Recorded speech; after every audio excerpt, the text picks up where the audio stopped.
اعوذ باللہ من الشیطان الرجیم بسم اللہ الرحمن الرحیم۔ سورہ سعد آیات نمبر 65 تا 88 میں رسول اللہ صلی اللہ علیہ وآلہ وسلم کی طرف سے اعلان کہ ان کا کام صرف اللہ کا پیغام پہنچا دینا ہے، اور وہ جس بات کی خبر دے رہے ہیں وہ یقینی ہے۔ جو لوگ انکار کر رہے ہیں وہ ابلیس کے پیروکار ہیں، جس کا کام ہی لوگوں کو گمراہ کرنا ہے۔ اللہ اور ابلیس کے درمیان ایک مکالمے کے حوالے سے ابلیس کا لوگوں کو گمراہ کرنے کا تہیہ اور اللہ کی طرف سے ان سب کو جہنم میں داخل کرنے کا اعلان۔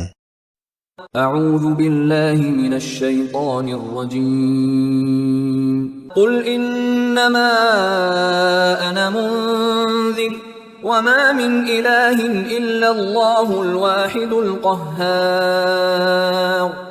اے پیغمبر صلی اللہ علیہ وآلہ وسلم، آپ ان لوگوں سے کہہ دیجئے کہ میں تو بس برے انجام سے خبردار کرنے والا ہوں، اور خوب جان لو کہ اللہ کے سوا کوئی عبادت کے لائق نہیں، وہ اکیلا ہے اور سب پر غالب ہے۔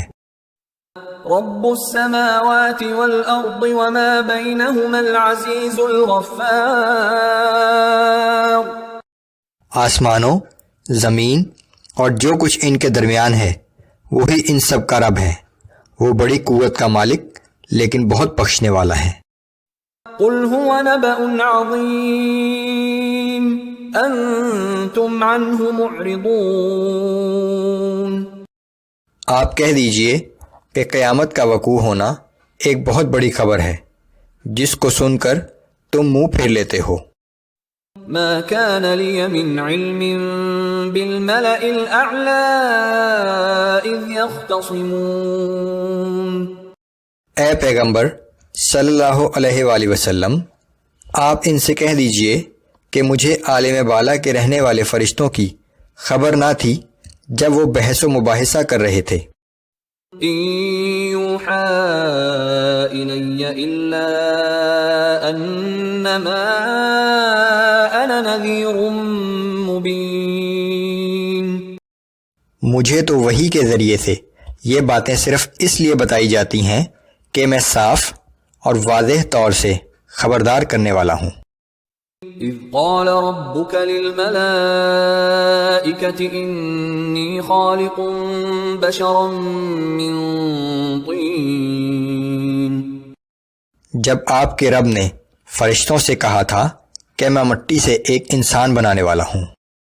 فَإِذَا سَوَّيْتُهُ وَنَفَخْتُ فِيهِ مِن رُّوحِي فَقَعُوا لَهُ سَاجِدِينَ۔ تو جب میں اسے پوری طرح درست کر لوں اور اس میں اپنی طرف سے روح پھونک دوں تو تم سب اس کے سامنے سجدے میں گر جانا۔ فَسَجَدَ الْمَلَائِكَةُ كُلُّهُمْ أَجْمَعُونَ إِلَّا إِبْلِيسَ اسْتَكْبَرَ وَكَانَ مِنَ الْكَافِرِينَ۔ چنانچہ سب کے سب فرشتے آدم کے سامنے سجدے میں گر گئے سوائے ابلیس کے کہ اس نے اپنے آپ کو بڑا سمجھا اور وہ کافروں میں شامل ہو گیا۔ قال يا إبليس ما منعك أن تسجد لما خلقت بيدي۔ اللہ تعالیٰ نے فرمایا کہ اے ابلیس، تجھے کس چیز نے اس ہستی کو سجدہ کرنے سے روکا جسے میں نے اپنے ہاتھوں سے بنایا؟ استكبرت ام كنت من العالين۔ کیا تو نے تکبر کیا یا تو اپنے آپ کو اس سے عالی مرتبہ خیال کرتا ہے؟ قال انا خير منه خلقتني من نار وخلقته من طين۔ ابلیس نے جواب دیا کہ میں آدم سے بہتر ہوں کیونکہ تو نے مجھے آگ سے پیدا کیا ہے اور اسے مٹی سے۔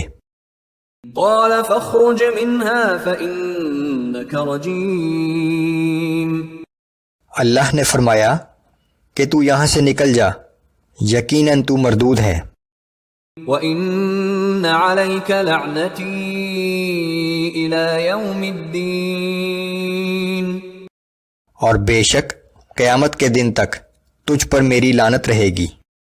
قال رب فأنظرني إلى يوم يبعثون ابلیس نے کہا کہ اے میرے رب پھر مجھے اس دن تک کی مہلت دے دے جب لوگ دوبارہ قبروں سے اٹھائے جائیں گے۔ قال فإنك من المنظرين إلى يوم الوقت المعلوم۔ اللہ نے فرمایا کہ ٹھیک ہے، تجھے اس دن تک کی مہلت ہے جس کا وقت صرف مجھے معلوم ہے۔ قال فبعزتك لأغوينهم أجمعين إلا عبادك منهم المخلصين۔ ابلیس نے کہا کہ تیری عزت کی قسم میں تمام اولاد آدم کو گمراہ کر کے رہوں گا سوائے تیرے ان بندوں کے جو مخلص اور برگزیدہ ہیں۔ قال فالحق والحق أقول۔ ارشاد باری تعالیٰ ہوا کہ میں سچ کہتا ہوں اور میں ہمیشہ سچ ہی کہا کرتا ہوں۔ لَأَمْلَأَنَّ جَهَنَّمَ مِنْكَ وَمِمَّنْ تَبِعَكَ مِنْهُمْ أَجْمَعِينَ، کہ میں بھی تجھ سے اور جو لوگ تیری پیروی کریں گے ان سب سے جہنم کو بھر دوں گا۔ قُلْ مَا أَسْأَلُكُمْ عَلَيْهِ مِنْ أَجْرٍ وَمَا أَنَا مِنَ الْمُتَكَلِّفِينَ۔ اے پیغمبر صلی اللہ علیہ وآلہ وسلم، آپ ان سے کہہ دیجئے کہ میں اس قرآن کی تبلیغ پر تم سے کوئی اجر طلب نہیں کرتا اور نہ ہی میں بناوٹ اور تصنع کرنے والوں میں سے ہوں۔ إِنْ هُوَ إِلَّا ذِكْرٌ لِّلْعَالَمِينَ۔ یہ قرآن تو تمام جہان والوں کے لیے ایک نصیحت ہے۔ وَلَتَعْلَمُنَّ نَبَأَهُ بَعْدَ حِينٍ۔ تھوڑے ہی عرصے میں تمہیں اس کی صحیح حقیقت معلوم ہو جائے گی۔